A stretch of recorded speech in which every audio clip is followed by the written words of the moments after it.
अस्सलामुअलैकुम, आप देख रहे हैं होराइज़न न्यूज़ एचडी। खबर शामिल करते हैं साहिवाल से।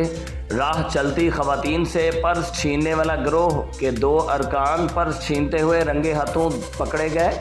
ये वाक़या साहिवाल बेरीवाला चौक में पेश आया, जहां पर बेरीवाला चौक का सिक्योरिटी गार्ड रज़ा ने उनको मौका पर धर लिया और ख़वातीन की चीखों पुकार पर इन दोनों की दुर्गत बना दी गई और दोनों पर्स छीनने वाले नौजवान मोटरसाइकिल पर सवार थे।